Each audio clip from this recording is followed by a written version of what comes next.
ቸር አገልጋይ ማነው?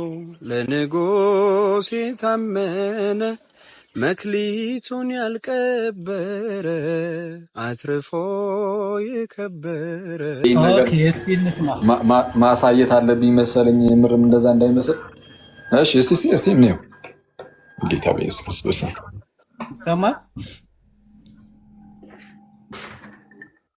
እስቲ እሺ አንተ ተመጠመቁት ሰውየውን ከማጥመቅ በፊት ስታስተምረው ገና ሲመጣ ከዓለም ሲመጣ ገና አፖስቶስ ክሪድ ነው የምታስረው። የትኛው ቤተክርስቲያን ነች እንደዛ የምታስረው? በፕሮቴስታንት ታሪክ ውስጥ ማለት ነው። የትኛው ቤተክርስቲያን ነች ሰውየው ገና ከሌላ እምነት ወይ ደግሞ ከሌላ ወርዶፊ ወደ ክርስትና ሲመጣ እና አፖስቶስ ክሪድ ላስ ብለ የሚለው የፕሮቴስታንት ትራዲሽን ራሱ የትኛው? ገና እኮ ሰውየው እኮ ሙስሊም ነበረ። መጣ እኮ በቃ ጌታ ማርኩኛል ብሎ መጣና አሁን ከዚህ በኋላ የምለው ትላለህ ብለህ ደግሞ በአንድ ልጅ ውስጥ ልጁ ማለት ምን ማለት ነው ይላል። ገና ማለት ነው አላስተማርከውም። እኛ ጋር እኮ ልጁ ክህደት ነው ይላል። ኦኬ። ስለዚህ በጣም በጣም በጣም ኃይለኛ የሆነ ስህተት። ኦኬ። ሲቀጥል ደግሞ አፖስቶስ ክሪድ ላይ ከሆነ ያንተ እንትን ያለው ያንተ ኦሪት በቃ እምነት ያለው እና የማስለው አፖስቶስ ክሪድ ነው ምናምን ካል ሲምፕሊ አንድ አማኝ እውነተኛ አማኝ መሆኑን እየለካ ያለኸው በዛ መንገድ ከሆነ አንድ ቤተክርስቲያን እውነተኛ ቤተክርስቲያን መሆኗን እየለካ ያለኸው በዛ ክሪድ ውስጥ ከሆነ እስከ ዛሬ ያልከን ጥምቀት ማነው የጌታ እራት እንደዚህ ብለው የሚያምኑ ከእናንተና ጋር ህብረት ማድረግ ይሻለኛል ምናምን ያልከን በሙሉ ዜሮ ሊሆን ለምን ታደርጋለህ? በቃ ይኸው እኛ ምናምናለን፣ ጌሲም ታምናለች፣ ወንጌል ታምናለች፣ አፖስቶስ ክሪድ ላይ ያለውን የማያምን ጴንጤ የለም። በቃ ለዛ ለምን ህብረት አታደርግ? ያ እነዚህ ናቸው። ምናልባት በደንብ ሰምታቸው ከሆነ መጀመሪያ ምን ይላል? አፖስቶሊክ ክሪድ ገና ከእስልምና ለመጣ ሰው አሁን እንዲያምናለሁ ካልክ ማለት አለብህ ብለህ መመስከር አለብህ ካልከው ይላል። በአንድ ልጁ ማምናለሁ ብለህ ስትጀምር ማን ነው ደግሞ ልጁ ብሎ ይጠይቃል ማለት ነው። ስለዚህ ይህን ማስባል የለብህም አይነት ነው የመጀመሪያ። ሁለተኛ ደግሞ የአፖስቶሊክ ክሪድ ሁላችንም እናምናለን። ኦኬ፣ ሁላችንም እናምናለን። ስለዚህ የሆነ ቅዱስ ቁርባን ካላመን ካልተቀበልክ ምናምን ስትል የነበረው ራሱ ተቀባይነት አይኖረውም አይነት ነጥቦች ነው ሲያነሳ የነበረውና እስቲ እነዚህ ላይ የተወሰነ ሂድባቸው።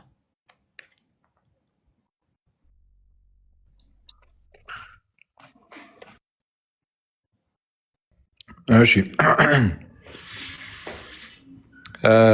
አይ ቲንክ እያለ ያለው እንትን ነው መሰለኝ። ምንድን ነው ቆይ ይሄ ክሪዱን ባለፈው እንትና እነዚህ ስም ሲሉ ነበረ። ክሪዱን ነው መመስከር ያለበት። አንድ ሰው ከሌላ ቤተ እምነት ሲመጣ ወደ ክርስትና ሲመጣ መመስከር ያለበት ኮንፌስ ማድረግ ያለበት ክሪዱን ነው። አንድ ያረ በጌታ ልዋጦ እንዴ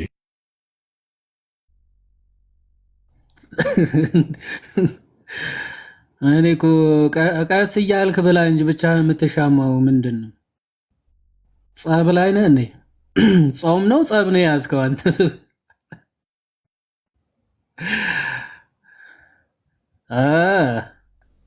ቅድም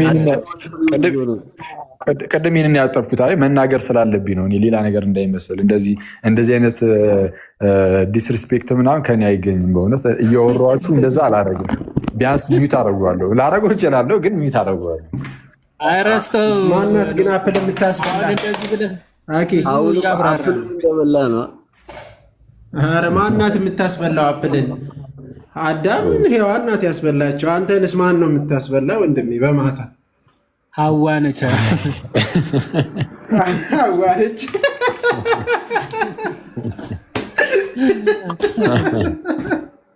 ሐዋ ነች። አይ ደስ ይላል።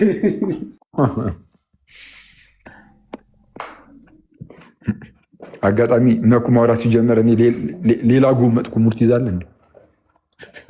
መኩ አይጨርስም ብለህ ነው? ከጀመረ አይፈታኝም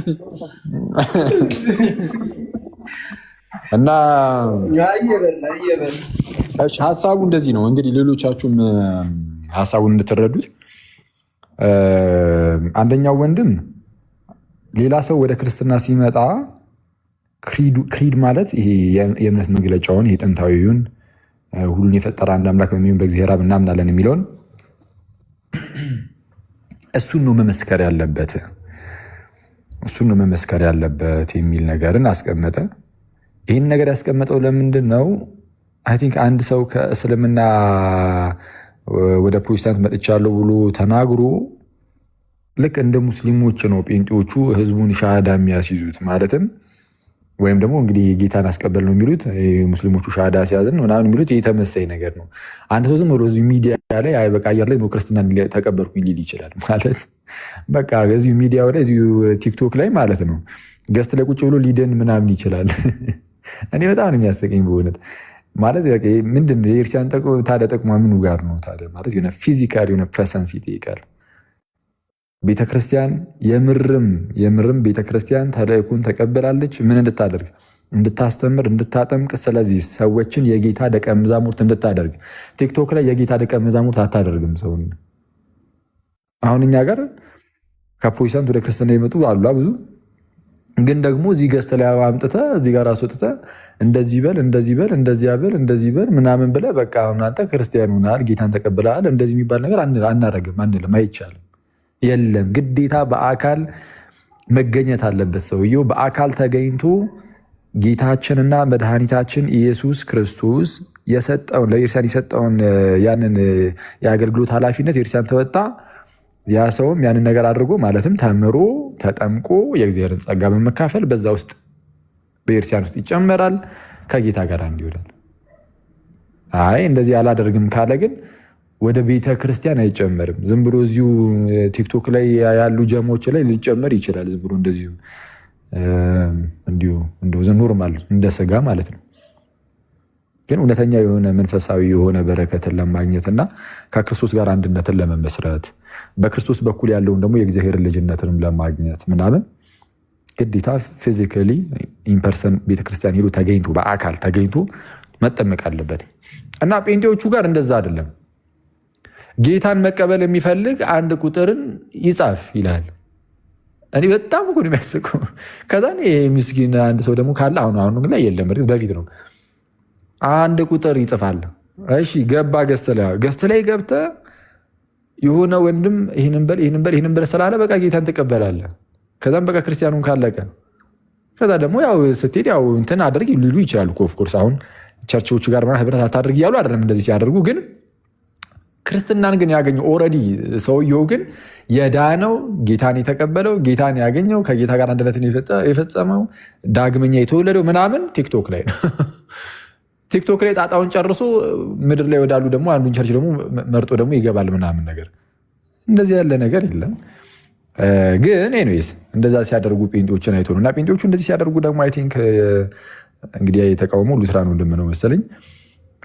እና ጴንጤዎቹ ይህንን ሲያደርጉ እንዴት ነው? በቃ ሰይጣንን ክጃለሁ፣ ኢየሱስ ክርስቶስ እንደሞተልኝ አምናለሁ ምናምን በቃ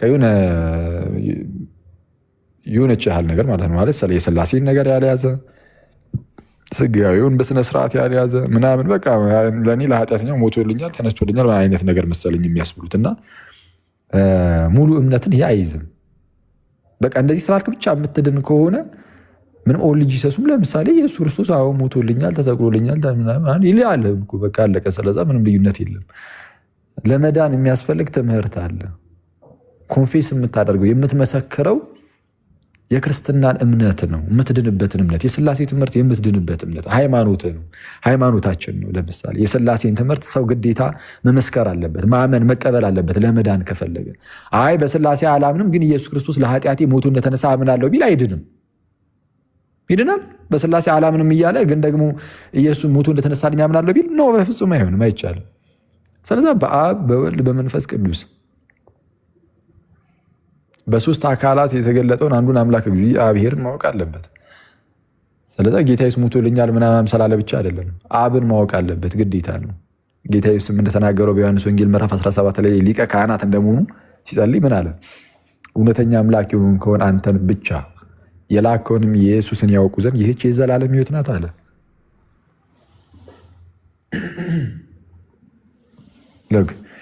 እውነተኛ አምላክ የሆንክ አንተን ብቻ የላከውንም ኢየሱስን ያውቁ ዘንድ ይህች የዘላለም ሕይወት ናት። ስለዚህ አብን ማወቅ የዘላለም ሕይወት ነው። ስለዚህ አብን ማወቅ አለብን። ደግሞ የላከውን ክርስቶስ የተላከውን ማለት ነው፣ ወይም ደግሞ አብ የላከውን ጌታን እርሱም ኢየሱስ ክርስቶስን ማወቅም ደግሞ ልክ እንደዚሁ የዘላለም ሕይወት ነው ብሎናል። ስለዛ አብን ማወቅ፣ ወልድን ማወቅ፣ ቅዱሱን መንፈስ ደግሞ ማወቅ ይጠይቃል፣ እሱ ስትቀበል ማለት ነው። ስለዛ በስላሴ ሳታምን ኢየሱስ ክርስቶስ ሞቶልኛል ተሰቅሎልኛል ምናምን ስላልክ ብቻ ትድናለህ የሚባል እንደዚህ አይነት ነገር የለም። እና ጥሩ ነው። አሁን ያኛው ወንድም ክሪዱን ማለት የእምነት መግለጫው መባል አለበት ማለቱ ጥሩ ነው። ግን አሁን ወንድማችን ቃሌ ግን ያለው አይ ይሄ እንደዚህ ማለት አለበት የሚለው ስህተት ነው እያለ ከሆነ ገና ክርስትና አልገባውም ማለት ነው። እንግዲህ እንደዛ እያለ ከሆነ አይ እኔ እንዲህ ለማለት ፈልጌ ነው ሊል ይችላል። ምናልባት ካለ እሰየው። ግን እውነቱን ለመናገር እኔም በዛ ደረጃ ስለማላን ያልጠብቀውም። እንግዲህ ሰው ለመዳን ግዴታው የሚመሰክረው የእምነት መግለጫውን መመስከር አለበት። ካልመሰከረ ምን ዋጋ አለው? ምንም ዋጋ የለውም። ሌላው ግን አይ እንደው መተህ በአንድ ልጁም በኢየሱስ ክርስቶስ እናምናለን ምናምን ነገር ስትለው አይ እንደው ልጁ ምናምን የሚባል ነገር እንዴት መቼ ይወልዳል ይልሃል ምናምን ለተባለው እንደዛ ሊልህ ይችላል። ከእስልምና ስለመጣ ያኛው ሰው ለተባለው እንዴ አሁን እኮ እየተባለ ያለው አስተምህረው ምናምን አምኖ ከዛ በኋላ እየመሰከረ ላለ ሰው ነው እየተነገረ ያለው። ስለዛ ኦልሬዲ አስተምህረዋል። ስለዛ በቃ ይህንን ይመሰክራል። እንዲያማ ካልሆነ እንዴ ጌታ ተሰቅሎልኛል ምናምን ስትለውም እኮ እንዴ ጌታማ እንዴት ይሰቀላል? አልሰቀሉትም አልገደሉትም ነው የሚለው ምናምን ይልሃል። እንደዛማ ከሆነ እኮ እኔ ሲጀመር እንዲሁ ለመንቀፍ ያህል ብቻ እንደው ሰውን ብሎ አታክ ለማድረግ ያህል ብቻ ሚዲያ ላይ ወጥቶ እየተናገሩ ከሆነ ነው እንጂ ይሄ በጣም ሲምፕል ነገር ነው፣ ቀላል ነገር ነው። የእምነት መግለጫውን መመስከር ብቻውንም ደግሞ ክርስቲያን አያደርግም። የእምነት መግለጫውን መስክረ ግን ደግሞ ወደ ቤተክርስቲያን ሄደህ ካልተጠመቅ ክርስቲያን አትሆንም። ግዴታ መጠመቅ አለብን። ስትጠመቅ በዛ በጥምቀት ውስጥ ጌታን ኢየሱስ ክርስቶስን ታገኘዋለህ። በዛ በጥምቀት ውስጥ እግዚአብሔር አንዳች ታላቅ ስራን ይሰራል በአንተ ህይወት ውስጥ። ምን አይነት ስራን ይሰራል? ከልጁ ከክርስቶስ ጋር አንድ ያደርጋል በቅዱሱ መንፈስ አማካኝነት። ከክርስቶስ ጋር በዛ በጥምቀት ውስጥ አንድ ስትሆን ጌታ የአብ ልጅ ስለሆነ አንተም የእግዚአብሔር ልጅ ትሆናለህ። ኢየሱስ የእግዚአብሔር ልጅ ስለሆነ ከእርሱ ጋር አንድ ስትሆን አንተም በክርስቶስ በኩል የእግዚአብሔር ልጅ ትሆናለህ። ኢየሱስ የአብርሃም ዘር ስለሆነ አንተም በኢየሱስ በኩል የአብርሃም ዘር ትሆናለህ። ስለዚህም እንደ ተስፋው ቃል ምን ትሆናለህ? የአብርሃም ዘር ከሆንክ ወራሽ ትሆናለህ። ለእርሱና ለዘሩ እንደሚወርሱ ቃል ተገብቷል እና እንደ ተስፋው ቃል ወራሽ ትሆናለህ። ይህን የምታገኘው ቲክቶክ ላይ የሃይማኖት መግለጫውን ስለተናገርክም አይደለም። ጥምቀት ግዴታ በአካል ተገኝተ የጸጋ መካፈያዎቹን ሚስጥራትን መካፈል አለብህ። ከቅዱስ ሚስጥር እየተካፈልክ ደግሞ ትቆያለህ ማለት ነው። እና በቃ የዚህ ናል ካልን በቂ ነው ለእኔ። እናንተ ሄዱበት።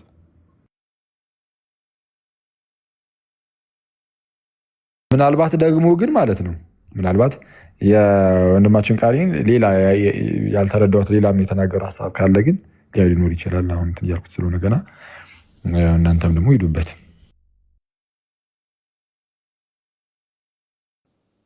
ወይ ዮሐዴ ያኛውን ደግሞ ሀሳብ ታሳየዋለህ። የዛኛው ልጅ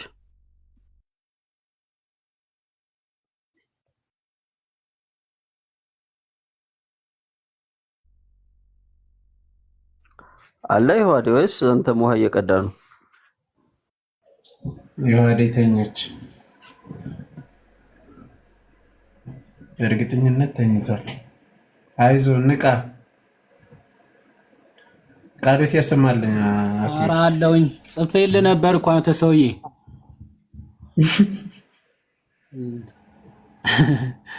እየሰማሁ የሆነ እንትን እየሰራው ነበር። ቃሎት ያሰማልን። አይ ፖይንቱን አግኝተዋል። ግን ያለው ምንድን ነው? ምንም ሳትሰማ ቃሎት ያሰማልን ትላለህ? እንዲህ ሰምቻለሁ። ሩቅ ስለነበርኩኝ ነው። እሺ ፖይንቱ ግን አሁን እንዳልከው አሁን አፖስቶሊክ ክሪድ አሁን አምኖ በጌታ አምኛለሁ ብሎ ከመጣ በኋላ ነው የሚለው አንድ ሙስሊም። ኦኬ በአንድ ልጁም ብለህ ስታስመከ ደግሞ ልጁ ማን ነው ብለው ነው የሚመጣው።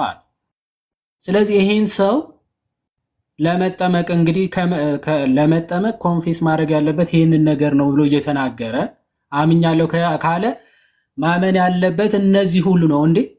ስለ ትንሣኤውስ፣ ስለ ነገረ ስላሴ፣ ስለ ጥምቀት፣ ስለ ስጋዌ እነዚህ ነገሮችስ ኮንፌስ ማለት ሳያምን ዝም ብሎ ሞቶልሃል፣ ተነስቶልሃል፣ ጌታ ነው ብለህ ብቻ ኮንፌስ ማድረጉ ትክክል አይደለም። ጥንታዊቷ ቤተክርስቲያን ስታደርግ የነበረው አንድ ሰው አምኛለሁ ካለ ማመን ያለበት ዘሆል ቲንግ ነው የእሱ ኮንሴፕት። አፖስቶሊክ ክሪድ ላይ እንደተነገረው በስላሴ አምናለሁ፣ በስጋዊ አምናለሁ፣ ከድንግል እንደተወለደ እንደሞተ እንደተነሳ አምናለሁ የሚለውን ጨምሮ ከዛ ደግሞ ዳግም ለፍርድ እንደሚመጣ ጭምር ይሄን ሁሉ በቤተ ክርስቲያን እንዴ ነገረ ቤተ ክርስቲያን ሙሉ አምናለሁ ብሎ መመስከር መቻል አለበት ነው የእሱ ኮንሴፕት፣ የብራዘር ዴቭ ማለት ነው። ከዛ ቃሌ ደግሞ ምንድን ነው እያለ ያለው እንዴ የትኛዋ የፕሮቴስታንት ቸርች ነው እንደዚህ ብላ ሲጀመር አምኖ ለመጣ ሰው እንዲህ በልጁ ምናምን ብላ የምታስመሰክረው? ሲጀመር በልጁ ማምናለሁ በል ስትለው ኢሚዲየትሊ ምን ይላል ነው እያለ ያለው። አንዴ ልጁ ደግሞ ማን ነው ብሎ ይጠይቃል አይነት ነገር ነው። ሰው እንደዛ እንዳይጠይቅ ዝም ብለህ በቃ ተወልዶ አድኖሃል ሞቶልሃል ብቻ በለው አይነት ኮንሴፕት ነው። ምናልባት በአጭሩ ለማሰማት ያክል እንደዛ ኦኬ፣ እሺ ላሰማና ያው በደንብ ምን እያለ እንደሆነ አንድ አማኝ እውነተኛ አማኝ እምነት ወር ደግሞ ከሌላ ኦርዶፊ ወደ ክርስትና ሲመጣ እና አፖስቶሊክ ክሪድ ላስብር የሚለው የፕሮቴስታንት ትራዲሽን አሁን ከሌላ ቤተ እምነት ወደ ክርስትና ሲመጣ ነው። ከሌላ ቤተ እምነት አሁን ወደ ክርስትና ሲመጣ ሰው ሲመጣ ናው አፖስቶሊክ ክሪድ ላስብልህ የሚለው የፕሮቴስታንት ዲኖሚኔሽን የትኛው ነው አጀማመሩ? እሺ ገና ሰውዬው እኮ ሙስሊም ነበረ፣ መጣ እኮ በቃ ጌታ ማርኩኛል ብሎ መጣና አሁን ከኔ በኋላ ምለው ትላለህ ብለህ ደግሞ በአንድ ልጁ ስትል ልጁ ማለት ምን ማለት ነው ይላል። ገና ማለት ነው አላስተማርኩም። እኛ ጋር እኮ ልጁ ክህደት ነው ይላል። ኦኬ፣ ስለዚህ በጣም በጣም በጣም ኃይለኛ የሆነ አይተዋል እያለ ያለው ልጁ ከእስልምና መጣ ጌታ ማርኮኛል ምናምን ብሎ መጣ። ስለዚህ ኮንፌስ ስታስደርገው ይሄን ሰው ወደ ኮንፌሽን ደረጃ ወይም ወደ መመስከር ሲደርስ እንዴ በአንድ ልጁ ማምናለሁ በል ስትለው ደግሞ ማን ነው ልጁ ብሎ ይጠይቃል አይነት ነገር ነው። ስለዚህ ጌታ እኮ ኦልሬዲ ማርኮኛል ብሏል። ተምሮ ነው መቼስ አይደለ የመጣው ወደ ክርስትና የመጣ ሰው ነው። ስለዚህ ጌታ ማርኮኛል ብለው የመጣው ምን ብለህ ሰብከለት ነው? ሳሰብከው ነው እንዴ? ደግሞ ዝም ብሎ ስለመጣ እኮ ወዲያውኑ ወደ ኮንፌሽን ነው የሚሄደው። አንድ ሰው ኮንፌሽን ደረጃ ላይ ሲደርስ እኮ ኦልሬዲ አምኛለሁ ተቀብያለሁ የሚለው ደረጃ ላይ ስቴጅ ላይ ሲደርስ ነው ኮንፌሽን ከዛ ኮንፌስ ለማድረግ የሚደርሰው ማለት ነው። ወይም ምስክርነት መመስከር ማለት ነው። ኮንፌሽናል ያመነውን ይመሰክራል ማለት ነው። ስለዚህ ምን አስተምረው ነው ይሄን አምኛለሁ ብሎ የሚመሰክረው? ስላሴ ሳያምን ኦኬ፣ ነገረ ቤተ ክርስቲያን ሳያምን ዳግም እንደሚመጣ ሳያምን ከድንግል መወለዱ፣ መሰቀሉ፣ መሞቱ፣ መነሳቱን ሳያምን ምን ታዲያ ምንድን ነው የምታስመሰክረው ነው? ያ ሰው ከዚህ አንጻር ነበረ ሐሳቡ እንትን የተባለ ነው። ያው ምን ለማለት ፈልጌ ነው ብሎ እንደሚያስተባብር ራሱ ምን እንደሚያስተባብር እስኪ እናያለን። ያኛው ግን ላሰማ ደግሞ አንድ ደግሞ አለ። ያኛው ቪዲዮ የበለጠ ሀሳብ ይሰጣል። ለአንድ አህዛብ ነገረ ስላሴ እስቲ ኮንፊውዝ የሚያደርገን ነገር አይደለም።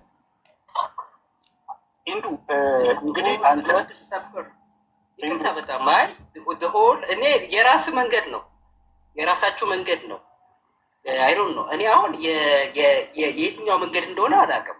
እውነት ለመናገር አሁን ዴቨሎፕ እያደረጋችሁ የመጣችሁትም ነገር እንደሆነ አላውቅም። አፖስቶሊክ ክሪድ የምታደርጉት እናንተ ፎር ቢሊቨርስ አይደለም። ቤተክርስቲያኑ ውስጥ ላለ ፌዝ ኦፍ ኮንፌሽን አፖስቶሊክ ክሪድን ስትሉ ሃይማኖተ አበው ተብሎ የሚባለው በኦርቶዶክስ እሱን የምትሉት ለቢሊቨርስ አይደለም። ይሄ ነው የኔ ጥያቄ ወንድሜ ዳዊት። እና ለምሳሌ አሁን ሄድክም በል አሁን ሰሙዌርስ አሁን ምንም እሺ ኦርቶዶክስ ከኦርቶዶክስ ኮንቴክስት ውስጥ እንውጣ፣ ከካቶሊክ ኮንቴክስት ውስጥ እንውጣ። ወደ ፓጋኖች ሄድክና ወንጌል ነገርከው። እና ወንጌል ከነገርከው በኋላ ስለ ክርስቶስ ካስተማርከው በኋላ አፖስቶሊክ ክሪድን በል ነው የምትለው። ሆል ትሪኒቲ ኮምፕሌክስ የሆነውን የትሪኒቲን ጉዳይ ነው አብራርተህ ጌታ እንዲቀበል የምታደርገው። ስቲል ኮንፊውዝ እኮ የሚያደርግ ነገር ነው። ዴቭ የምታወራው ነገር በጣም ይቅርታ። ኦኬ ይሄን ሰምተዋል? ምን እንዳለ አንድ ሰው ወንጌልን ሰበክለት፣ ጌታ እንዲቀበል አደረገው። ከዛ የትሪኒቲ ኮምፕሌክስ የሆኑ ነገሮች ሰብከ ነው ወይ ጌታ እንዲቀበል የምታደርገው? አንድ ሰው አንድ ከአሕዛብ የመጣ ሰው የትሪኒቲን ኮምፕሌክስ የሆኑ ነገሮችን አስረድተ እንዴት ነው ጌታ ተቀበል ራሱ የምትለው አይነት ነገር ነው እያለ ያለ። እኮ ሲጀመር ምንም አሁን እንደዚህ ኮምፕሌክስ ራሱ የሚባል ነው እንዲህ ክሪዱ ላይ ያለው ሁሉን የፈጠረ አንድ አምላክ በሚሆን በእግዚአብሔር አብ እናምናለን ብሎ ያ አብ ደግሞ ልጅ እንዳለው መንፈስ እንዳለው ምናምን ነው የሚናገረው። እና ይሄ ለእነርሱ አሁን እርግጥ ነው አሁን ይሄ ቀላል ነው ሁሉም ነገር ምናምን እያልኩኝ አይደለም። ይሄም ቢሆን ግን ይህንን ታዲያ ካላመኑ ምኑን ታዲያ ክርስቲያን ሆኑት? ይሄ ማለት ስላሴን ሳያስተምሩ ዝም ብሎ ሰዎችን ምንድነው ክርስቲያን ያደርጋሉ። ከዛ በኋላ የመጣው የምጣ አይነት ነገር እንደዛ ነው የሚመስለው። እና ይሄ በጣም አስቸጋሪ ነው። ስላሴያውያን አይደሉም እንዲህ ነው የሚያስብሉ። ይሄ እንደዚህ እኮ ነው የሚያስቡት። ሁሉን የፈጠረ አንድ አምላክ በሚሆን በእግዚአብሔር ያውም አንድን ኤቲስትን ወይም ፓጋንን ምናምን አስተምረኸው ከዛ በኋላ ስታሳምነው ነው እንግዲህ ይህንን መቀበል አለብህ እንድትድን ማለት ይህንን እንደዛ ትለዋለህ ወይ ነው ያለው። እና ኦፍኮርስ እንዴ የትኛውም ሰው ለመዳን ይህንን ማመን መቀበል አለበት። ይህንን ካልተቀበል ካትድንም የዘላለም ሕይወት የለም። ቅድም እንዳልነው ነው በቃ መድገም እንዳይሆን አስቸጋሪ ነው። አንድ ጥያቄ ልጠይቅ? እሺ ብቻ የሆነ ኤቲስት ቤት የሰማሁት እንትን ነው እና አንድ ቀን ገብቼ አይ ቲንክ ፕሮቴስታንት ይመስለኛል። ፕሮቴስታንት ሆኖ ደግሞ ስለ ኃጢአት ምናምን እያወራን ሰው ከዳነ በኋላ ኃጢአት ይሰራል ምናምን እያለን እየተከራከር ነው ነበርና አይሰራም አለ። ኃጢአት የሚባል ነገር የለም። እኛ አሁን ስጋችን የኛ አይደለም። እኛ አሁን ብልት ውስጥ ገብተናል። ኃጢአት የሚባል ምንም ኃጢአት ብሰራ ኃጢአት እንደውም የለም። ከዛ በኋላ ክርስቶስ ከሞተ በኋላ ይህ ክርስቶስ የሚባለው እና ደግሞ ኢየሱስ የተለያየ ነው አይነት የሚል ትምህርት ሲነግረን ነበር እና በጣም ነው የደነገጥኩ። ሰምቼው አላውቅም። ንስጥሮሳውያን እንደዛ ነገር መሰለኝ ትምህርቱ። ኃጢአት እንደዚህ አይነቶቹ ብሎ መጽሐፍ ቅዱስን ሙሉ በሙሉ የካዱ መንፈስ ነን አይነት እነሱ በቃ እንደዛ የሚሉ ከሆነ በቃ እነዚህ መጽሐፍ ቅዱስን ሙሉ በሙሉ በጣም የካዱ ሰዎች ናቸው። ምክንያቱም መጽሐፍ ቅዱስ በተደጋጋሚ እንግዲህ ኃጢአትን አታድርጉ የሚለው እኮ የምርም ኃጢአት ስለሚደረግ እንጂ እንዲሁ አይደለም። ከዝሙት ሽሹ የሚለው ዝሙትን ስለሚደረግ፣ ስጋችን የኛ አይደለም ይላል። ስጋችን እሺ የእግዚአብሔር ማደሪያ ነው ተብሏል። በእኛ የሚኖረው የራሱ የጌታ ስጋ ነው ተብሏል። ለምሳሌ እንደ ቆሮንቶስ ምዕራፍ 6 አካባቢ ላይ ይሄ ነገር ተነግሯል። ግን እዛው ጋር ግን ምን ይላል? የጌታ ስጋ ነው ራሱ የተናገረበት ምክንያት ምን ነበረ? ከጋለሞታ ጋር ወይም ጋለሞታ ማለት ፕሮስቲቲዩት ማለት ነው። ፕሮስቲቲዩት የሆነች ሴት ከእነዚህ አይነት ሴቶች ጋር አትውጡ ይልና ማለት እንደዚህ አይነት የሆነ አደልትረስ የሆነ ነገር ውስጥ አትግቡ፣ ግንኙነት አትፈጽሙ ከእንደዚህ አይነት ሰው የእሷ መሆኑ አይደለም ግን በቃ ወደ ዝሙት ምናምን ወደ እንደዚህ አይነት ቦታ ሰዎች ይሄዱ ስለነበረ ከእሷ ጋር ሄደ ዝሙት ስትፈጽም ሴክሹዋል በሆኑ ነገር ውስጥ አንድነት ይፈጠራል። አንድነት ስለሚፈጠር የጌታን ስጋ ሄደ የማን ስጋ ታደርጓለህ? የጋለሞታ ስጋ ታደርጓለህ። ከእሷ ጋር በዝሙት ስትተባበር የጋለሞታ ስጋ ይሆናል ስጋ። ስለዚህ የጌታን ስጋ እንዴት የጋለሞታ ስጋ ታደርጓለህ ይላል። አሁን የእኛ ስጋ የጌታ ስጋ ነው ካልክ በኋላ ራሱ በኃጢአት የጌታን ስጋ እንደዚህ ልትበክል ትችላለህ። ስለዚህ ምን ይላል? ምን አለ ዘበር? ከዝሙት ሽሹ። ሰው የሚያደርገው ኃጢአት ሁሉ ከገዛ ስጋ ውጭ ነው ይልና ዝሙትን የሚፈጽም ሰው ግን በራሱ በስጋው ላይ ይፈጽማል ይላል። ዝሙትን ይፈጽም በምን? በራሱ በስጋው ላይ። አየህ፣ ለምሳሌ መግደል ቢሆን፣ መዋሸት ቢሆን፣ ምቀኝነት ቢሆን፣ ምን ቢሆን ሌላ ሰው ላይ ነው እነዚህ ነውሮች ሁሉ የምታደርጉ። ዝሙት ሲሆን ግን ስጋህን ነው ስጋህን የራስህ ስጋ ላይ ኃጢአትን ታደርጋለህ። ስለዛ ኃጢአት አለ ኦፍኮርስ። እና እነዚህ ዝም ብለው በጣም ከመጽሐፍ ቅዱስ ሀሳብ የወጡ ሰዎች ነው የሚሆኑት እንጂ ኃጢአት አለ። ክርስቲያኖች ኃጢአትን ማድረግ የለባቸውም። መጽሐፍ ቅዱስም ይናገራል። ልጆቹ ኃጢአትን እንዳታደርጉ ይህን እጽፍላችኋለሁ ብሏል። ዮሐንስም በመጀመሪያ መልእክቱ ምዕራፍ 2 ቁጥር 1 ላይ ኃጢአትን እንዳታደርጉ ይህን እጽፍላችኋለሁ ይልና፣ ግን ኃጢአትን ብናደርግስ ግን ያው ስለምናደርግ ማለት ነው ስለምናደርግ እዛው ጋር ማንም ኃጢአትን ቢያደርግ ግን ይላል እዛው ጋር ስለ ኃጢአትን እናደርጋለን። ማንም ኃጢአትን ቢያደርግ ግን ተስፋ የለውም። አያችሁ፣ ማንም ኃጢአትን ቢያደርግ ግን ተስፋ የለውም። በቃ ሞቶ ይቀራል አይልም። እንደዛ አይልም። ኃጢአትን ብናደርግም ኃጢአት ማድረግ የለብንም። ግን ብናደርግም ግን ተስፋ አለን። ስለዛ ምን ይላል?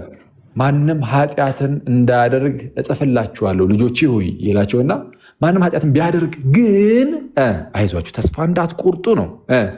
ከአብ ዘንድ ጠበቃ አለን፣ እርሱም ጻድቅ የሆነው ክርስቶስ ኢየሱስ ነው። እርሱም የኃጢአታችን ማስተሰሪያ ነው። ለኃጢአታችን ብቻ ደግሞ አይደለም ለዓለም ሁሉ ኃጢአት እንጂ ብሎ ይናገራል። ስለዚህ ኃጢአትን ክርስቲያኖች አታድርጉ፣ ማድረግ የለብንም። በቃ ክርስቲያን ከሆንን ኃጢአት በፍጹም በቃ ኃጢአት ማድረግ የለብንም። ግን አሁን አያችሁ የለብንም ማለት አናደርግም ማለት እኮ አይደለም።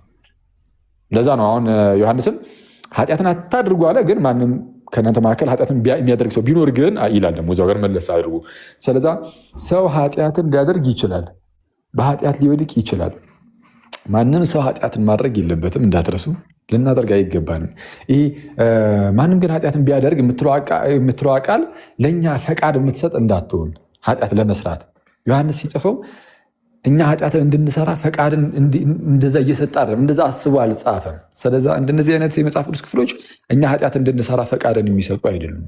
ስለዛ ክርስቲያን ጌታውን ማሳዘን የለበትም፣ ከኃጢአት ርቆ መኖር አለበት። ግን ደግሞ ደካሞች ነን በተመሳሳይ ሰዓት ገና እንደው ፍጽምና ላይ አልደረስንም።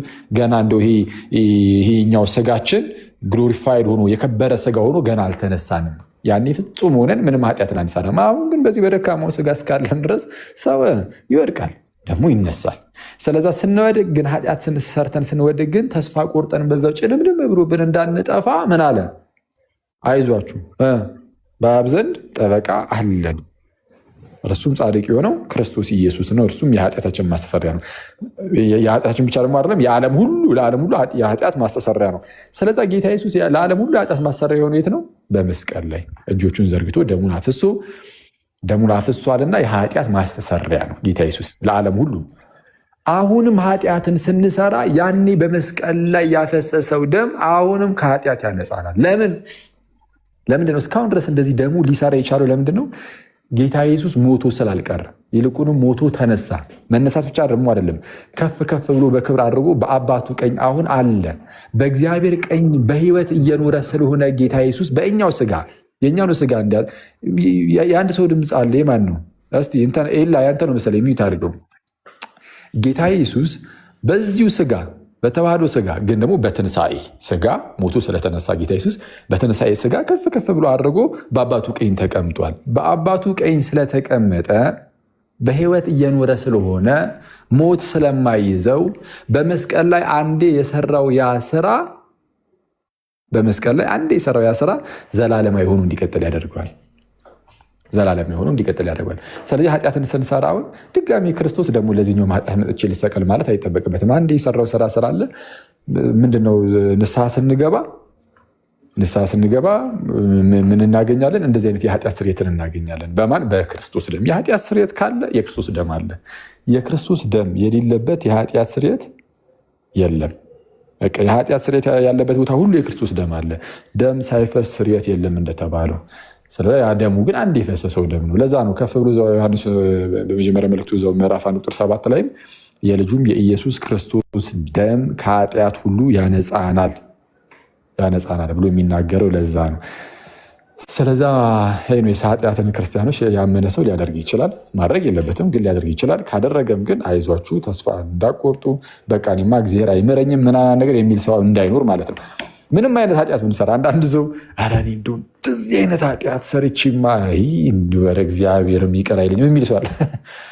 እግዚአብሔር አምላክ ያንተን የአንድ ግለሰብ ኃጢአት አይደለም ከአዳም ጀምሮ እስከ መጪው ዓለም የሚነሱ የሰው ዘር ሁሉ የሚሰራውን ኃጢአት እሱን ሁሉ ሊያጠፋ የሚችል ነገር ነው መጥቶ የከፈለው ጌታ ኢየሱስ በመስቀል ላይ ደሙን ሲያፈስ። ከዛም በላይ ነው እውነቱን ለመናገር የማይወሰን ካሳን የከፈለው የማይወሰን ውለታን ነው ያሉ በመስቀል ላይ ጌታ ኢየሱስ። የአንተ የግለሰብ የአንድ ግለሰብ ኃጢአት በእግዚአብሔር ዘንድ እንደ ኢምንት ናት። ከአንተ የሚፈልገው እግዚአብሔር እንደው ይህን ሁሉ ኃጢአት ማሰርተ እስቲ እንደው መቼስ ይሁን እንጂ ምናምን አይደለም የሚል ኧረ ናልኝ ብሎ የሚጠብቅ ጌታ ነው እንዴ። ክርስቶስ ዓለምን ለማዳን ሲመጣ ጋይዝ ዓለምን ለማዳን ሲመጣ ዓለም ውስጥ ማለት ነው የሚታዩ የኃጢአት ብዛቶችን ዝም ብላችሁ አስቡ። ያኔ ህዝቡ ሁሉ በድንቁርና ውስጥ ነው ያለው። ህዝቡ በጣዖታትን እያመለከ ህፃናትን እያረደ እየቀበረ የሆኑ ሰዎችን ለአናብስት እየሰጡ የሆነ ብቻ የሚያስጠላ ህይወትን የሚኖሩ በየቦታው በየስፍራው የሀገር ህዝብ እኮ ነው ያለው። በቃ ኃጢአቱ ሴክሹዋሊ በጣም ኢሞራል ይሆኑ ይሄ ሴክሹዋል ነገር ላይ በጣም ኢሞራል ይሆኑ በጣም እንደው ከአእምሮ ውጭ በሆነ መልኩ የሚጓዙ በጣም በርካቶችን እግዚአብሔር አምላክ አየ። ምድር ላይ አየና ምን ቢያደርግ ጥሩ ነው? ወደዳቸው። እንዲሁ በቃ ያው ኃጢአተኞች እኮ ናቸው፣ ግን አይ እንደዚሁማ በዚህ ኃጢአታቸውን አይደለም እነሱን። ስለዛ ምን አደረገ? አይ ከዚህ በባርነት ካሰራቸው ከእንደዚህ አደገኛ ኃጢአትማ እነዚህን ሰዎች ማላቀቅ አለብኝ። ስለዚህ በቃ ክንዴን ልላክ አለ እግዚአብሔር አብ። አየ ብርሃኔን ልላክ፣ ክንዴን ልላክ፣ ቃሌን ልላክና ልፈውሳቸው። ቃሉን ልኮ ፈወሳቸው እንደተባለ እርሱም ጌታችንና መድኃኒታችን ኢየሱስ ነው። የእግዚአብሔር ክንዱ የሆነው ጌታ ኢየሱስ ነው እና እግዚአብሔር ልጁ ኢየሱስን ላከ። ስለዚህ በኃጢአት ቀንበር ውስጥ በኃጢአት ባርነት ታስረው የነበሩትን እነዛን ሁሉ ህዝብ የራሱ ለማድረግ እግዚአብሔር ምን አደረገ? ልጁ ኢየሱስን ላከ። ልጁ ኢየሱስ ክርስቶስ የመጣው እነዚህ ሁሉ ህዝቦች ስለተወደዱ ነው። አሁን አንተ የምትሰራት አንዲት ኃጢአት እንደው በጣም መጥፎ እንደው ዝሙት ውስጥ ገብቻለሁ በጣም አደገኛ የሆነ ይሄ ሴክሹዋል ነገር ላይ አሁን ብዙ ሰው ቢፈተነው ላይ ስለሆነ እንደው በጣም አስጨናቂ ነገር እንደው አድርጌያለሁ ፈጽሜያለሁ ሊል ይችላል። ለአእምሯችን የሚከብድ ነገር ሰው ሊያደርግ ይችላል። በጣም ለአእምሮ የሚከብድ ነገር የፈለጋችሁት ሊሆን ይችላል። ስቲል በቃ እግዚአብሔር የሚፈልገው ከዛ አሁን ካለህበት ባርነት አንተ ነፃ ማውጣት ነው የሚፈልገው እና የአንተ ኃጢአት ምንም ከእግዚአብሔር ምሕረት ጋር ንጽጽር ውስጥ አትገባም። ልክ እንደዚህ አይነት ኃጢአት ከዚህ የከፋ አደገኛ ኃጢአቶችን ያደረጉ በርካታ ህዝቦች አልፈዋል። ከአዳም ዘመን ጀምሮ አስቡት ምን ያህል ሰው እንዳለፈ። የመጀመሪያው ሰው ቃየልን አትመለከተውም? እንዲህ ላጥ አለ፣ ብድግ ያደረገ ወንድሙን ሲገድል ታይዋለህ። ወንድሙን አቤልን እንዴ በጣም የሚያስደንቅ እኮ ከማን ተማሩ እኮ የሚያስብሉ በጣም ኤኒዌይስ ነው ከሰይጣን ተማሩ ምናምን የሚላለ ፊት ግን ኤኒዌይስ ብቻ ብድግ አድርጎ ወንድሙን ገደለ። አንዴ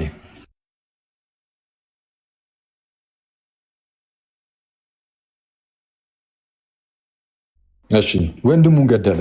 አሁን ይህ በእግዚአብሔር ዘንድ እጅግ የተጠላ ኃጢአት ነው። ልክ እንደዚህ አይነት ኃጢአቶች ደግሞ በዘመናችን ከዚህም የከፉ በጣም ብዙ ጊዜ ተፈጥረዋል። እግዚአብሔር ግን ዓለምን እንዲሁ ወደደ ልጁ ኢየሱስ ክርስቶስን እስኪሰጥ ድረስ ተብሏልና አንተን አንቺን ይወዳችኋል። ምንም ለምን ነፍስ አታጠፋም? ነፍስ አጥፋ እየተባለ አይደለም። ለምን ነፍስ ያጠፋ ሰው አይኖርም? ምንም ያደረገ ሰው ለምን አይኖርም? ግን እርሱን ግን እግዚአብሔር ይወደዋል። እንዲህ ያለ ነገር ቢያደርግ የዚህ ሀገር መንግስት ምን ያደርገዋል? ያስረዋል። ትክክል ነው፣ መታሰርም አለበት። የሀገሩ መንግስት ያስራል። ግን እግዚአብሔር አምላክ ግን ንስሐ ገብተህ ብትመጣ ግን ይምርሃል። ተጸጽተህበት ብትመጣ ምንም አይነት ነገርን ምንም አይነት ኃጢአት። ስለዛ የሆነ አንዳንድ ጊዜ የኔ ኃጢአት ብዙ ነው ምናምን ብላችሁ ወደኋላ ባክ አታድርጉ። ወይ እዛው እኔ እንደው ወደ እግዚአብሔር ብቀርብም አንዳንድ ሰው ደግሞ ምን ይላል? በጣም በቃ የኃጢአት ሱስ ሆኖብኛል ወደ እግዚአብሔር ልመለስ ብለህ ራሱ እኔ ማቆም የሚችል አይመስለኝም ይህንን ኃጢአት። ኧረ አይባልም፣ ይህ ራሱ አይባልም ጋይስ። የፈለገ ጋይስ ሱስ የሆነ ኃጢአት ቢኖርብን ወደ እግዚአብሔር ከመምጣት ሊይዘን አይገባም። የፈጠነ እዛው ጉዳይ ላይ እዛ ሱስ ሆነብን የምትሉት ኃጢአት ላይ ንስሐ ገብታችሁ ቶሎ ብላችሁ ያንን ኃጢአት ከመስራታችሁ በፊት ከቅዱስ ሚስጥር ትካፈላላችሁ። እየጸለያችሁ ከዛ እንትን ለማለት ለመሸሽ ትሞክራላችሁ። ስትሞክሩ ብቻችሁን አይደላችሁም። ከቅዱስ ሚስጥር ስትካፈሉ ጌታ በእናንተ ይኖራል፣ እናንተም በጌታ። ስለዚህም የእግዚአብሔርን ጸጋ ስለምትካፈሉ ጌታ ከእናንተ ጋር ሆኖ ስለ እናንተ ክርስቶስ ይዋጋል። በዚህ ውስጥ ምናልባት ስታችሁ ግን ልትወርቁ ምናልባት ትችላላችሁ። በአንዴ ፐርፌክት አትሆንም።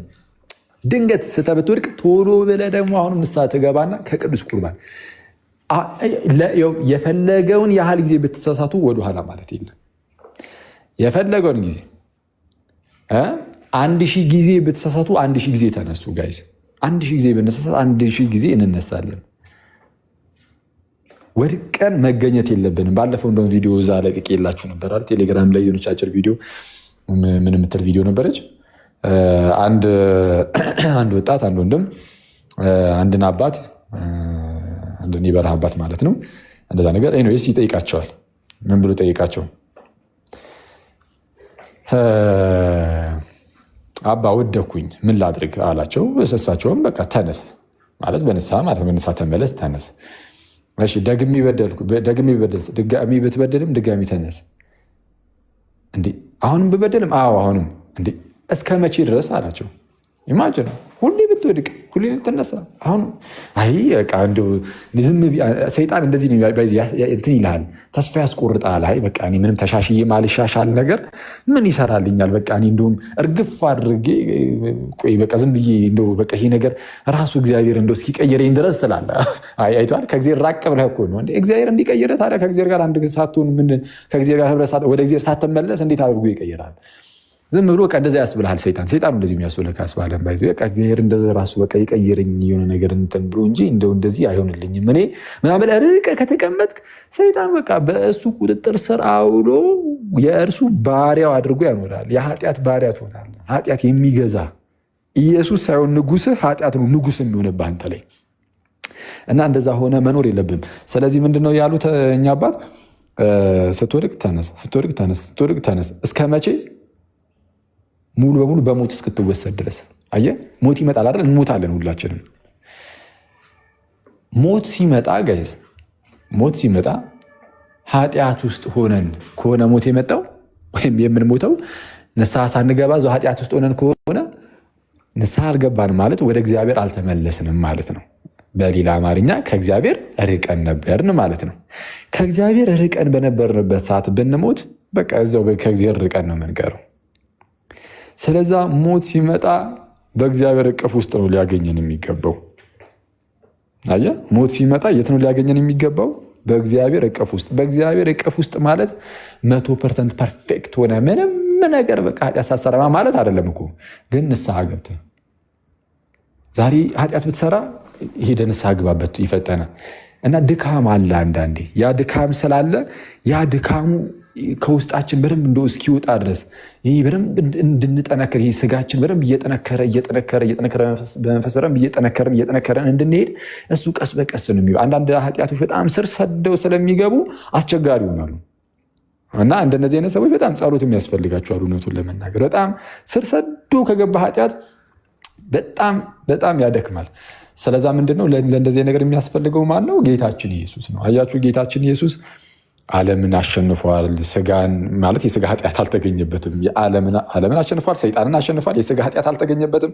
ስለዚህ እነዚህ ሶስቱንም ነገሮች ስላሸነፈ ጌታ ኢየሱስ ልክ ክርስቶስ በአንተ ሲኖር ከክርስቶስ የተነሳ አንተም ይህ በስጋ ኃጢአት እንዳትወድቅ ብርታትን ታገኛለህ። ከክርስቶስ የተነሳ ዓለም እንዳታሸነፍ አይዟችሁ እኔ ዓለምን አሸንፌዋለሁ ያለው ጌታ ከአንተ ጋር ስለሆነ ዓለምን ከክርስቶስ የተነሳ ማሸነፍ ትችላለህ። ሰይጣንን ጌታ ኢየሱስ ቀጥቅጦታልና ከእርሱ የተነሳ ሰይጣንንም ልክ እንደዚሁ ታሸንፋለህ።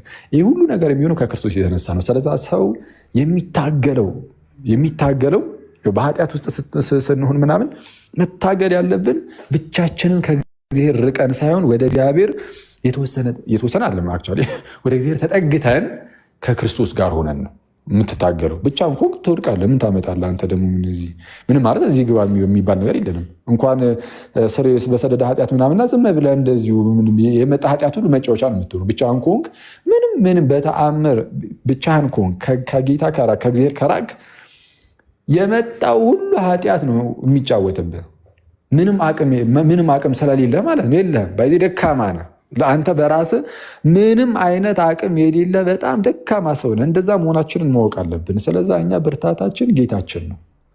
ብርታታችን ጌታችን ነው። ስለዚህ እግዚአብሔር ስለ እኛ ይዋጋ። ለሕዝበ እስራኤል ጥንት ላይ እግዚአብሔር ስለ እነርሱ ይዋጋ ነበረ አይደለ? ስለዚህም እግዚአብሔር ስለ እነርሱ ይዋጋልና ያሸንፉ ነበረ፣ ይረቱ ነበረ። ስለዚህ አሁን እግዚአብሔር ከሕዝበ እስራኤል የማይወደው አንድ ነገር ቢኖር ለምሳሌ በራሳቸው እንዲኩራሩ በውስጥ እንዲያደርጉ አይፈልግም። የሆነ አቅማቸው ከራሳቸው እንደሆነ እንዲሰማቸው አይፈልግም። ዳዊትን አንድ ጊዜ አንድ ወቅት ላይ ክፉኛ የቀጣው አንድም በዚህ ድርጊቱ ነበር። በነገራችን ላይ ዳዊት ሕዝቡን ቆጠረ ማለት በእርሱ ዘንድ ያለውን ሕዝቡን ቆጠረ። ዳዊት ሕዝቡን የቆጠረው ለምንድን ነው? ይህን ያህል ሕዝብን ያለ ነው ብሎ አየ። በዙሪያ ያሉ ሀገራትን ሊያስፈራራ አቅሙ አለን አይነት ነገር ማለት ነው። እግዚአብሔር ተቆጣ። እግዚአብሔር ቁጠር ሳይለው በራሱ ቆጠረ። ዳዊትን ከእረኝነት ያነሳው፣ ያከበረው፣ ያነገሰው፣ በሰው ሁሉ ፊት ሞገስን የሰጠው፣ በፊቱ የቆመውን ጎልያድን የዘረረለት አቅም የሆነው ጉልበት የሆነው ራሱ እግዚአብሔር ነበረ። ዳዊትም ከፊቱ የተደቀነውን ያንን ታላቅ የሆነውን ጎልያድን ሲሄድበት የሄደበት ምን ብሎ ነበር? ዳዊት አንተ ዛሬ በተገዳደርከው በእስራኤል አምላክ በሰራዊት ጌታ በእግዚአብሔር ስም እመጣብሃለሁ ብሎ ነበር የጣለው። ስለዛ የዳዊት ጉልበቱ እግዚአብሔር ነው፣ የዳዊት ተዋጊው እግዚአብሔር ነው። ግን ዳዊት የሆነ ሰዓት ላይ ግን የሆነ ትንሽ ፈርጠም ሲል የፈረጠመውን ጡንቻውን ለማሳየት ሞከረ ማለት ነው፣ ህዝቡን በመምረጥ ያኔ እግዚአብሔር ቀጣው እና አሁን በሐዲስ ኪዳን እግዚአብሔር አሁንም ይዋጋል። አሁን በሐዲስ ኪዳን ያለን እኛ ክርስቲያኖች የጸጋ ዘመን ላይ ያለ ነው። ሕግ በሙሴ ተሰጥቶ ነበረ፣ ጸጋና እውነት ግን በጌታ በኢየሱስ ሆነ ተብሎ እንደተነገረው አሁን የጸጋ ዘመን ልጆች ስለሆንን አሁን በክርስቶስ በኩል በተገለጠው ጸጋ ዘመን ላይ ስለሆነ ያለ ነው። ውጊያችን ሁሉ ልክ እንደ በፊት እንደ እስራኤል ዘስጋ ስጋዊ ደማዊ አይነት አይደለም። አሁን ኤፌሶን ምዕራፍ 6 ላይ እንደተነገረው በቃ ውጊያችን ከመናፍስቱ ጋር ነው። በዚህ ውጊያ ውስጥም አሁንም ቢሆን ተዋጊያችን እግዚአብሔር አምላክ ነው። እግዚአብሔር ተዋጊያችን ነው። እግዚአብሔር ተዋጊ ነው እና እግዚአብሔር ይዋጋልናል ስለ እኛ። ስለዚህ በራሳችን መኩራራት የለብንም። ሁሌም በእግዚአብሔር ነው። በቃ ሄደን ውሽቅ ዳዊት ባይዜ እንደዛ ቢያደርግም በጣም የሚገርም በጣም ንስሐ በጣም የሚገባ አይነት ሰው ነው። እንደምታውቁት በጣም ዳዊት የንስሐ አይነት ሰው ነው እና በጣም የሚያስደንቅ በጣም ብዙ ኳሊቲዎች አሉት ዳዊት ማለት ነው። ሁልጊዜም ቢሆን የሆነ እግዚአብሔርን በቃ አንተ መሸሸጊያ ነው ይሏል። እግዚአብሔር ከክፉ ሁሉ ማምለጫው እንደሆነ ያውቃል። እግዚአብሔር እረኛው እንደሆነ ያውቃል። ስለዛ እግዚአብሔር ጠባቂው እንደሆነ ያውቃል። ልክ እኛም እንደዚሁ ነው መሆን ያለብን። መሸሸግ ብንፈልግ ሮጠን ወደ እግዚአብሔር ልክ እንደ ሕፃን ልጅ በእግዚአብሔር ፊት በቃ እንደ ሕፃን ልጅ ነው የምንሆነው። አንድ ሕፃን ልጅን እዩት። በዙሪያችሁ ያለ የሆነ ሕፃን ልጅ ካየ የሆነ ነገር ቢያጠፋ ራሱ የሆነ ቦታ ሄዱ ምንድን ነው የሚያደርገው? እነዛኛዎቹ የሆነ ያጠፋበት ቦታ ላይ ቢቆጡት ወይም ለመማታት የሆነ ነገር ቢነሱ ወደ ወላጆቹ በጣም ሮጦ እናቱ እቅፍ ስር ሄዶ ይገባል። ወይም አባቱ ካለ አባቱ እቅፍ ስር ይገባል። አየህ፣ ልክ እንደዛ በእግዚአብሔር ፊት እንደ ሕፃን ልጅ ትሆናለህ። የሆነ በቃ የማትችለው አቅም የማይፈቅድ ነገር በመጣበት ቁጥር ሮጥ ሄደ አባት ስር ሽጉጥ ማለት ነው። በእግዚአብሔር እቅፍ መግባት፣ በክርስቶስ እቅፍ መግባት። ያኔ እንግዲህ ከእግዚአብሔር እቅፍ ፈልቅቆ እና የእግዚአብሔርን እጅ ፈልቅቆ ከእግዚአብሔር እጅ አንተን አውጥቶ ማጥቃት የሚችል ካለ ያድርገው። ግን ማንም አይችልም። ማነው የእግዚአብሔርን እጅ ፈልቅቆ አንተን አሁን ከአባትህ እቅፍ ማውጣት የሚችለው? ማንም አይችልም። ምን ካላደረክ በስተቀር አንተ ራስህ ከአባትህ እቅፍ ኮብልለህ ካልወጣህ በስተቀር ማለት ነው። አየህ፣ ኮብልለህ ካልወጣህ በስተቀር። ስለዚህ ምንድን ነው የሚያደርገው? አያችሁ፣ ሰይጣን መጥቶ እግዚአብሔርን እንደዚህ እጁን ፈልቅቆ እናንተን ማውጣት ስለማይችል ራቅ ብሎ ትርኢት ያሳያችኋል። እናንተ ምን ያደርጋል? ለምሳሌ ዝሙቱ ምኑን ያሳያችኋል። ከእሱን ስታዩት የስጋ ፍላጎቱ እንደዚህ አይነት ነገር ሲመጣባችሁ ራሳችሁ ወደ ዝሙቱ ትሄዳላችሁ። ይሄ ነፃ ፈቃድ ስላላችሁ ይሄ የእናንተ መብት ነው።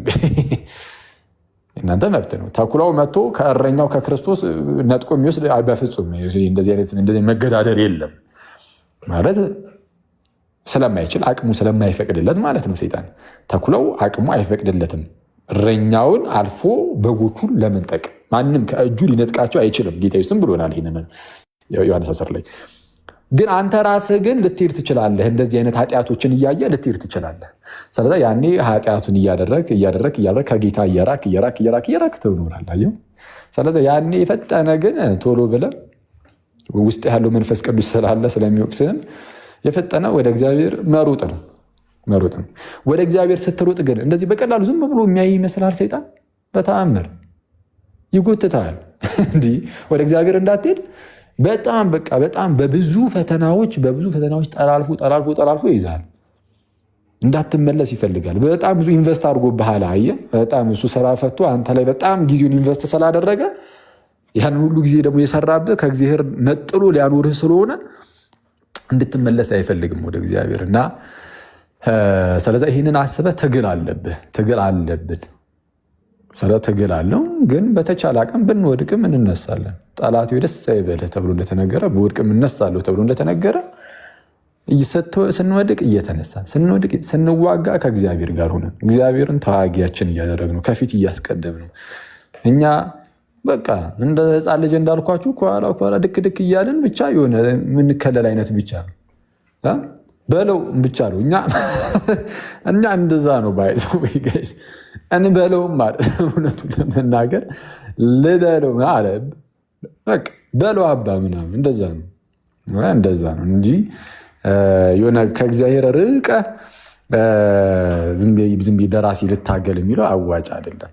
እዛው ሞተን የምትቀረው ምንም አታመጣም። ስለዛ ወደ እግዚአብሔር እየተጠጋን እየወደቀን እየተነሳን ብንወድቅ እየተነሳን ቶሎ እየተነሳን ሞት ሲመጣ ሁሌም አንተ ዝም ብለህ ወድቀህ እዛው ዝም ብለህ በውድቀት ውስጥ ብቻ የምትኖር ሰው ስላልሆንክ ስለምትነሳ በቃ ሞት ሲመጣም ምንም ችግር የለውም። በእግዚአብሔር እቅፍ ነው የምትሆነው።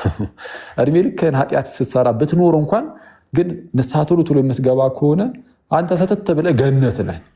ስለዛ ገነት ስትሄድ አሁን የምታያቸው ጀግና ኃጢአተኞች ሊኖሩ ይችላሉ አይደለም፣ ይኖራሉ። በጣም የሀገር እንደ ሁሉም ኦልሞስት በቃ ገነት ስትገባ የሀገር እንዴ አንተም እዚህ አገኘው ልትል ትችላለህ። አይ ስቀደደ ነው። ግን ገነት ስትገባ በጣም ብዙ ኃጢአተኞችን ታገኛለህ። ግን የሚሉ ንስሐ የሚገቡ ስለዛ በቃ ንስሐ ተስፋ አለመቁረጥ ነው በእግዚአብሔር። ኧረ እናንተ ስለፈለፋችሁኝ በቅዱስ ሚካኤል የሆነች ነገር ልቀማምስበት በሉ ይበቃል። ጀግና ኃጢአተኛ ታገኛላችሁ ብለህ ጸዴ ህዝቡን ሁሉ ጀግና ኃጢአተኛ ልታረገው ነው ወይ ልታረገው ነው? ይህ ሁሉ ሰብከህ ትላለህ። መተህ መጨረሻ ላይ አቦካው እኮ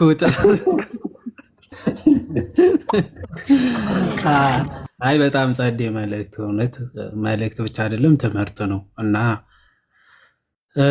አንዳንዴ ዝም ብሎ ከመከራከር ምናምን እንደዚህ ህይወትን የሚያነጹ ህይወትን የሚጠቅሙ ትምህርቶችን መማማር ምናምን በጣም አሪፍ ነው። ክርስቲያን በህይወቱ መስራት አለበት። ስብከት ብቻ ሳይሆን ህይወትን መኖር ይገባልና ህይወታችን ላይ እንስራ። ያው ሌሎቹ እንደምናመጣቸው ወይም ደግሞ እንዲመጡ እንደምንፈልጋቸው ሁሉ ቤት ውስጥ ያለንም ወደ እግዚአብሔር መሸሸግ መቅረቡ ምናምን በደንብ እንስራበት። እግዚአብሔር አምላክ ሁላችንም ይርዳን። ከዚህ በኋላ ሀሳብ ከተጨመረ እንዳይቦካ አኬ ጸዴ አድርጎ ስላጠቃለለው እና ቃል ታሰማልን። አክሻ እግዚአብሔር አምላክ ረጅም እድሜ ከሙሉ ጤንነት ያድልልን፣ ፍጻሜን ደግሞ ያሳምርልን። እሱ ነው ዋናው። ያ ብላ ሰዓቱ እየደረሰ ነው። ራው በእናት ያ እና እናመሰግናለን ሰዎች። ጸዴ ሴሽን ነበረ። ጥሩ ትምህርት ተማማርን እና መልካም አዳር ይሁንላችሁ። እናመሰግናለን። ያሰማልን። ሁላችሁንም አመሰግናለሁ። እሺ ወንድሜ በርታ። በውስጥ ግሩፑ ምናምን ጆይን አድርጋቸው እንዳሉ ማለት ነው። ግሩፑን መኩን ጻፍለት ጆይን አድርግ ምናምን። እሺ ሰላም ደሩ አክሻ መልካም አዳር። ቴንክ ዩ ብሮ። መልካም አዳር። እሺ